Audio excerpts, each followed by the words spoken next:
Hello and welcome to the Friday, January 22nd, 2021 New Era edition of On Iowa Politics. This week, the inauguration and Iowa Legislature. Hi, I'm James Lynch of the Cedar Rapids Gazette. With me today are Bret Hayworth of the Sioux City Journal. Good morning, Bret. Good morning. Tom Barton of the Quad City Times. Good morning, Tom. Good morning, James. Amie Rivers of the Waterloo-Cedar Falls Courier. Good morning, Amie. Good morning, James.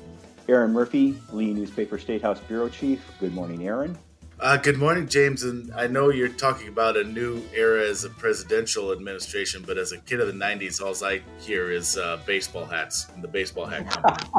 Of course, sure. Yep. And Gazette opinion editor Todd Dorman. Good morning, Todd. Good morning. You can find us on Facebook, follow us on Twitter, and subscribe to On Iowa Politics wherever you find your podcasts. First up, the inauguration. What a difference 2 weeks makes. You're in the same spot where a violent mob disrupted the peaceful transfer of power 2 weeks ago. America and the world witnessed that process completed Wednesday with the inauguration of President Joe Biden. It was quite a welcome celebration considering the past few months. However, I do have to say that I think the crowd was smaller than Donald Trump's inauguration. Yeah, for sure. No comparison. This was huge. Yeah. Anyway, Todd, I think the question is, did we as a nation redeem ourselves from the carnage we witnessed January 6th? Oh, definitely. All is forgiven. Divisions have melted away. I saw Antifa and Proud Boys hugging on the Capitol Mall. I read an item this morning that furry head horn guy and AOC are apparently an item. Furry head horn guy. Everybody is coming together as one nation, and it's it's beautiful. Yeah, it's like nothing I've ever seen before. Actually, no. I mean, we have yet to be redeemed. It was a nice day, a nice day of speeches and ceremony, and kind of feeling a little bit more normal about American politics again. But you know, all the divisions we went into Inauguration Day with are still there, and as the Biden administration gets to work, we'll go back to, sort of loathing one another as usual, and some of that's already started, and that's not surprising. But yes, it was a nice day to at least think about unity as a theory, if not see it in reality. I don't know if this falls into good news or bad news category, which way it goes. But I think it's really interesting how quickly the Proud Boys and the Boogaloo Boys and all these far extreme right groups have turned on Trump. He was weak. He was a failure. We were fed lies. It was like, well, I don't know if it's a good thing that they see the light now, or the QAnon folks who thought that on Inauguration Day that the Bidens and the Clintons and the Obamas and all these folks would be arrested and taken away, and I mean I read various articles from reporters that were monitoring the chat rooms and things where these folks gather, and yeah, there was just anger and disbelief. So I mean, I don't know, that means the fever's broken. I have a feeling that over time they'll find ways to rationalize continuing to believe some of this stuff. But yeah, I mean, it was sort of a sobering moment for folks who thought for months, years that Trump was going to be president and forever, maybe. Yeah, exactly. Fortunately, the violence and I guess continuation of what we saw January 6th didn't occur on Inauguration Day. There were some protests around the country, including a small demonstration at the Iowa State Capitol. Erin, I don't know if you actually witnessed it or not. It was so brief that I missed it. I was alerted to it, and it was over by the time I got from the House chamber back outside to the Capitol. A lone tractor, as I'm told, as I was told by witnesses who did catch him, a lone tractor with, I believe, 3 men riding on it, waving their Trump flags. As a certain podcast host texted me, I think that day it was a little too cold to worry about lost causes. So the protest never really materialized. Yeah, I just happened to be talking to a lobbyist who was at the Capitol, and he said, yeah, there are more state troopers looking out the windows at these guys than there are people out there demonstrating. So, Right, and that is accurate. That's absolutely accurate. yeah. I think there was more state troopers than lobbyists in the Capitol that day, which is, I don't know, it's comforting in its own way. You never know about those lobbyists either, so it's good to have true. Right. Bret, you went to one of the more diverse places in Iowa, Storm Lake, to talk to high school students about the inauguration. And I guess I'm curious about what their takeaways were from the day. Were they inspired by Biden or disappointed they weren't witnessing the Trump sequel? Right. It was very interesting. 4 years ago, I went to Morningside College and sat in the Commons and talked to Morningside students as Trump was inaugurated. And this year we went slightly differently, went to high school, and it was in Storm Lake. It's a very racially diverse town, and about 80% of the people who attend Storm Lake district are minorities. So, yeah, I mean, their takeaways would be similar to any Associated Press version we saw of the story or any national coverage, but they absolutely dialed in on the unity tone that Biden had expressed, and they found that very, very refreshing. And I talked mainly to upperclassmen, seniors, and then I talked to a freshman as well. But they were very interested to take it all in. They kind of liked the spectacle. They liked they mentioned the various singers and such, and the flags that were there instead of all the people due to the pandemic. But absolutely, the takeaway was the tone. And they cited, they hope that he's able to come through there.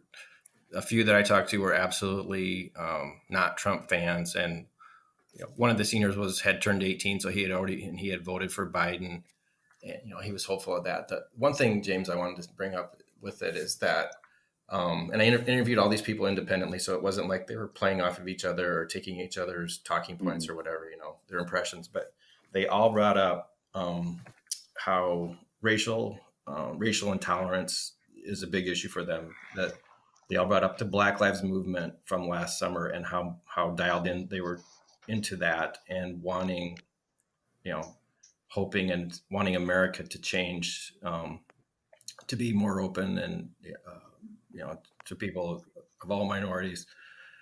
And the police, the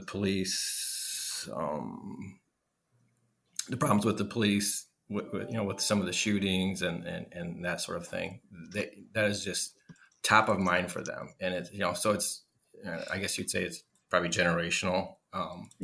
Because I think sometimes, I guess as we adults, well, that was last summer, and we've moved on. There's other pressing issues, but for these young, teenage kids, that is a big, big issue. And I was very struck by that. That's really interesting. I mean, Storm Lake is part of the 4th District, Northwest Iowa, very Republican area. Were there any of those students who, were disappointed by the outcome of the election? I wasn't able to find any. I talked to quite a few, and I asked one of the kids that was easily just well versed and well spoken. I said, "Can you point me to somebody in this class, that would be, a moderate or what have you?" And I wasn't able to find someone in that particular class of about 15, 17 kids. That's interesting. Yeah. We also heard from members of our congressional delegation talk about their willingness to work with the new administration. Of course, Amie, 5 of the 6 members of our delegation are Republicans, including 1st District Representative Ashley Hinson, who said she's ready to find common ground. What struck you about the remarks from the congressional delegation? Was there a theme from the Republicans? There definitely was. I think, and a lot of them, I would say, compared to maybe Republicans in other parts of the country, are a little more moderate. So maybe this had something to do with the theme of their remarks, but the theme was absolutely, we accept that Biden is president and we want to work with him. I think a lot of moderate Republicans, especially ones that have been in the Senate and the House for a long time, are familiar with Biden. They're familiar with how he works. They know he's willing to work with members of the other party. He's not one of those members that was ever, trying to strike out on their own and just get as many people from his party on board at once. He really, and throughout his campaign, he said, I'm willing to work with people. And I think that really struck a chord with them. And so they're willing to say, okay, let's give him a chance. We're going to try to work with him if he's willing to work with us. Now, that having been said, they're still saying, we're going to stick to our agenda. We're going to, fight for Republican values. Even within Hinson's Facebook post on inauguration morning, she was saying, we're going to attend the inauguration ceremony, even though we voted for Trump. You don't always get the result you expect. It's time for us to move forward. But you better believe, she says, I will serve as a check on the ultra-liberal agenda I expect from the Biden administration and Democrats in Congress. Right? So even though, they're striking sort of a we're willing to work with him tone, they're also, not neglecting their own base. They're saying, we're definitely going to, stick to our guns. We're going to fight for your principles. And even in tweets after that, Ashley is talking about a federally mandated $15 minimum wage is not the answer. Talking about, how she thinks that Biden should have stayed out of the WHO because, China's missteps on the pandemic. Things like that are really indicative, I think, of how maybe Iowa Republicans are going to sort of toe the line, but, or they'll at least throw red meat to their base in social media posts. But they could still possibly work with him, on the overall goals.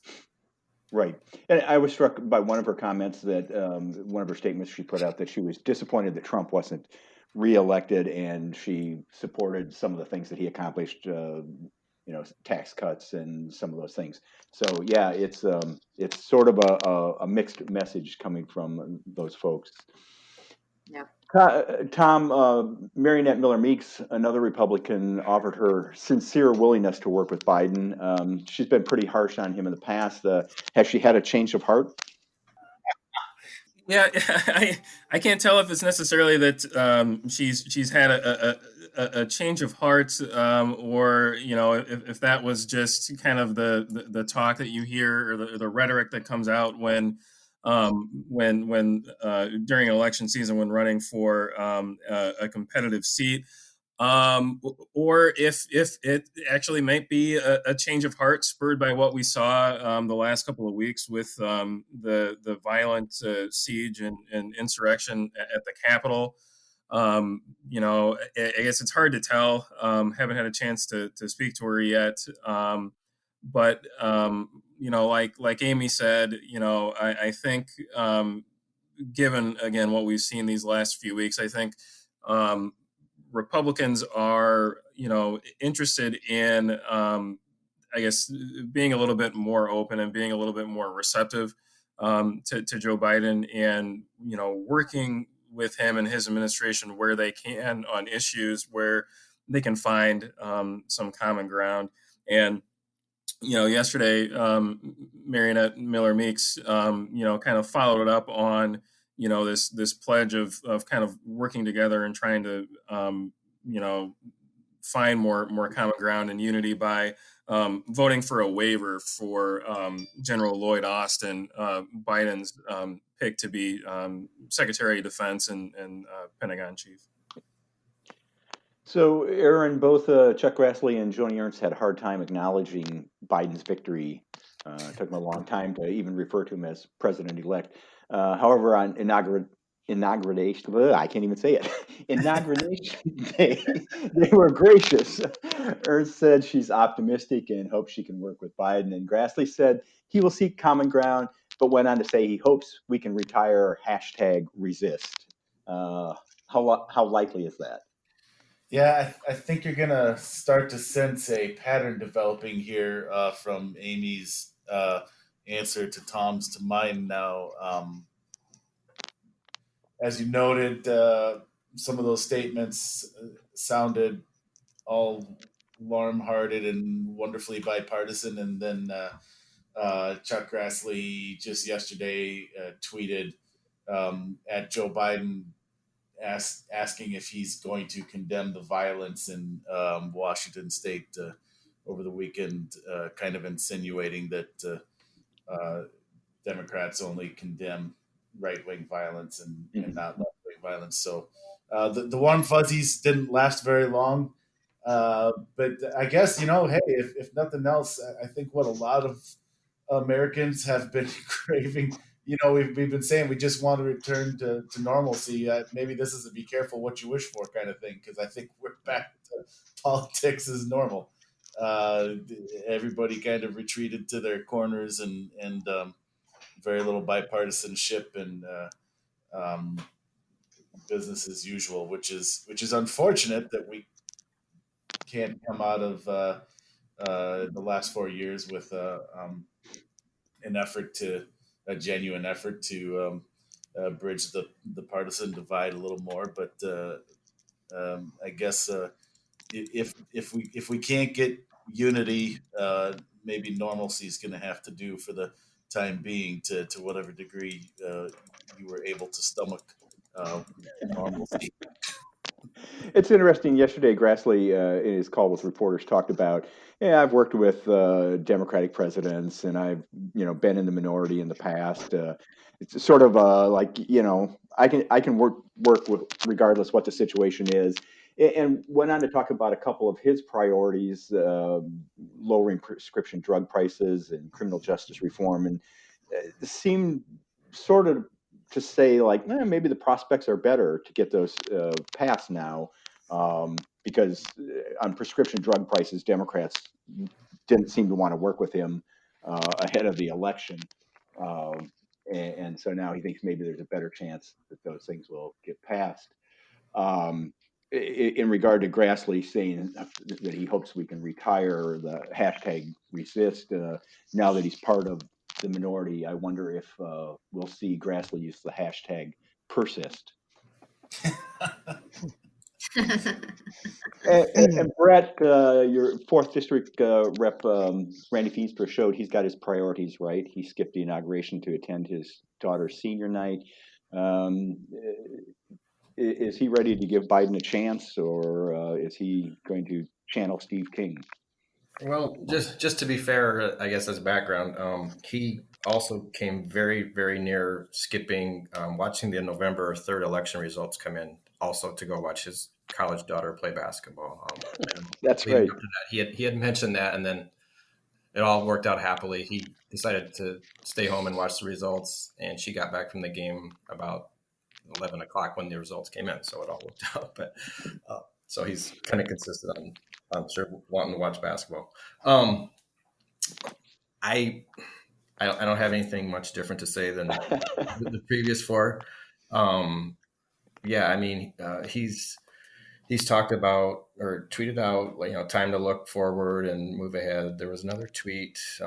I'm hopeful President Biden will seek common ground. So, the message there is that, if Biden will come to them, then, perhaps there's, some openings there for cooperation and, bipartisan type action. I did know that, Feenster has tweeted out a few times, 1 or 2 per day, of where he disagrees with Biden with these executive orders that have been signed. And one of the examples was he called out the decision to stop the Keystone pipeline.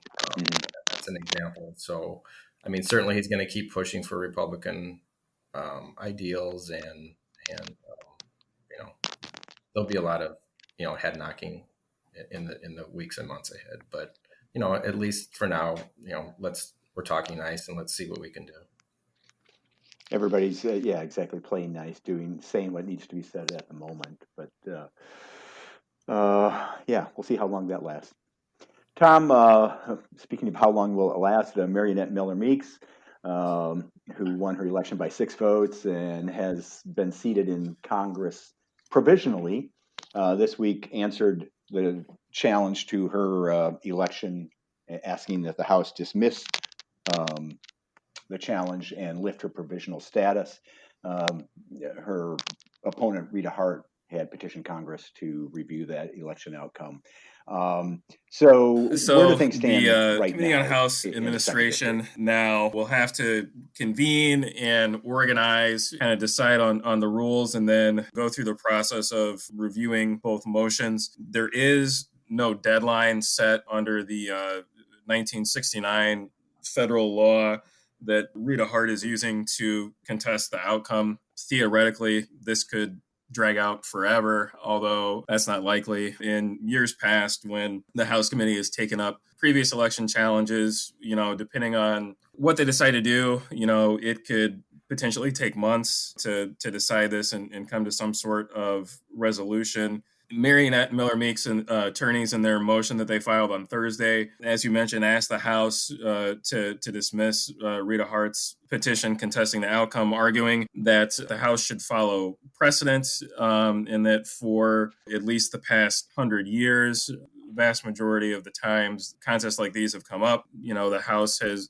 dismissed them by saying that, look, we're supposed to be the option or the forum of last resort, and that contestants should exhaust all of the legal remedies available to them in their state. And in this case, Rita Hart decided, not to challenge this before a 5-judge panel of Iowa judges. She argues that state law didn't provide enough time to do that, would have given them 8 days to review thousands of ballots and to make a decision. The committee has a couple of options. They could just outright dismiss it and say, precedent in the past has said that you should have taken this to state court and exhausted all legal remedies, and we're supposed to be a last resort. We're not going to wade into this. Or, they could decide just to proceed based on kind of the pleadings and testimonies presented.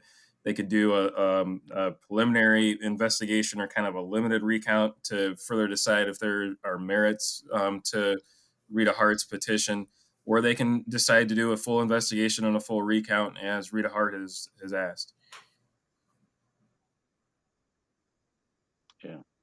So, and as this is going on, Democrats now are criticizing Miller Meeks for not having her office set up and not answering the phone when constituents are calling. Are they trying to have it both ways here?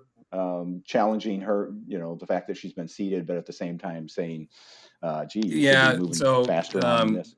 I think Rita Hart's campaign and now Democrats are kind of pushing back on the contention by Miller Meeks that, we didn't know until, just a few days, I think 3 days before the new Congress convened, whether or not, Marionette Miller Meeks was actually going to be sworn in for sure. Just with all of the kind of haze of uncertainty over this seat, it makes it, incredibly difficult to try and hire staff and, look, it's not on us. It's on this unfortunate situation that's been caused because of the election challenge filed by Rita Hart. And Democrats pushed back on that and said, hey, there was a freshman orientation that began in November, and you were a part of that, and all of the resources provided to new members were provided to you, and arguing that there's no reason why it should I guess kind of be taking this long to hire staff and to take care of constituent services. It does seem that, given the circumstances, you'd think Miller Meeks would be trying to move ahead as fast as possible. But whatever. Erin, in the first district, Iowa Democrats didn't waste any time filing an ethics complaint against Representative Hinson, claiming she's using official communications to advocate for Miller Meeks. It's one of those things where I think maybe for most of us, it's hard to imagine how it would be unethical for a member of Congress to comment on a matter pending before Congress. But what are we missing here? Yeah, I'm not sure, to be honest. The Iowa Democratic Party thinks there's some language in the weeds of the House rules that says what Ashley Hinson was doing wrong, but it's kind of one of those things that I'm not a legal scholar by any means, but if what Ashley Hinson was doing violates House rules, then a lot of other members are in trouble too. That's a pretty commonplace thing for uh, House representatives or senators to to encourage the public to um, lobby other members to vote on a particular way on a certain issue. Uh, Not uncommon at all for members of either party to do that. So um, it's. I mean, we'll see if anything comes of it, but it really is hard from this seat, anyways, to see uh, anything materializing out of this request by the Democratic Party to have Hinson's um, be investigated. I just don't see where that happens. The House Ethics Committee seems to move very slowly. I'm not sure that the ethics complaints against Rod Blum have ever been resolved. So, I wouldn't expect a quick resolution of this. That's a good point too. That and it seems like it kind of moves slowly on when you look at the complaints and the cases, the investigations they have moved on and ruled on. There definitely seems to be kind of an effort by the committee to address the more serious allegations because you see the rulings; they're all over, allegations of inappropriate sexual relationships or campaign finance violations, improperly accepting money, those kinds of things. Pretty serious stuff. There's all kinds of recent rulings on those. Uh, as you mentioned, you get into some of the more minor allegations and infractions, and you can end up waiting a long time to hear back from the committee on those. So I don't expect to hear anything on this one either. Don't hold your breath. Yeah. Amy, do you think this sort of sets the tone for the next couple of years? Are these the opening salvos from Iowa Democrats to make Oh, yeah. Hinson and Miller Meeks one-term House members, just sort of taking shots at them wherever they can find an opening? Sure, obviously, because I mean they've got a lot, that's not going, well for them in these districts. First of all, Iowa could be getting redder as a whole, and that could include the first district. We just don't know. It's been so swingy. Like if you consider in the last 3-4 years, we've had Blum followed by Finkenauer, Democrat, followed by Hinson, a Republican. I mean, so you don't know if it's going to keep swinging. You don't know if you can bring more of those Democrats over to the first district, or rather to vote in the first district. You probably just have to get, that right candidate, which it's obviously a little too early to know who they're going to put up.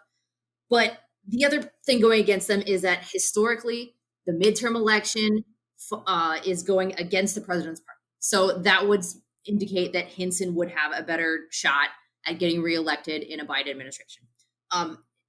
But again, you've got this highly swingy district right now, and it's really tough to see where it stacks up. So I think the Democrats are right to go on the offensive right from the get-go because that's the only way that they're going to get and keep momentum.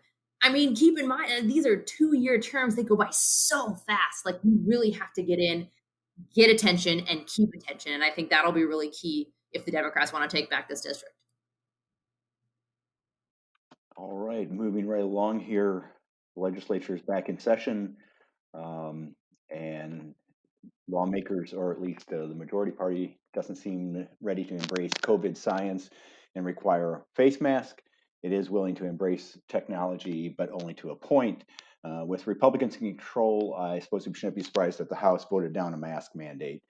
But what's with allowing people to monitor committee and subcommittee meetings virtually, but not participate in meetings, neither lawmakers nor the public?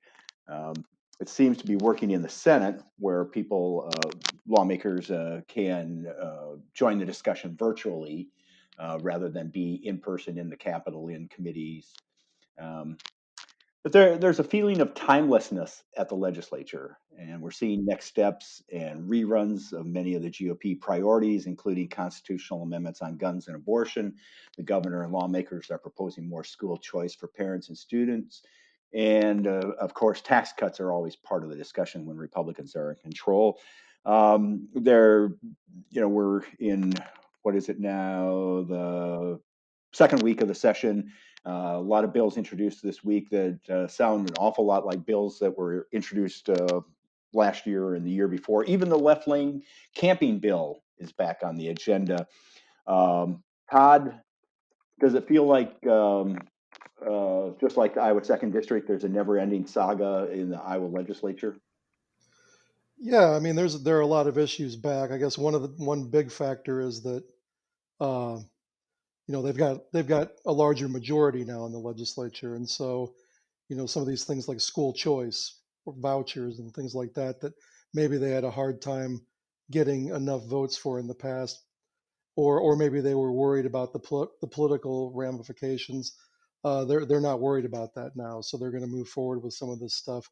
The abortion amendment is another one that when the House was facing elections last year and maybe worried a bit about how they would do with suburban women and some of those constituencies, they might have decided that it was better to keep their powder dry on that amendment. And now that they've emerged with more Republicans than they had, they're moving forward on some of this stuff. So yeah, they was just kind of waiting for the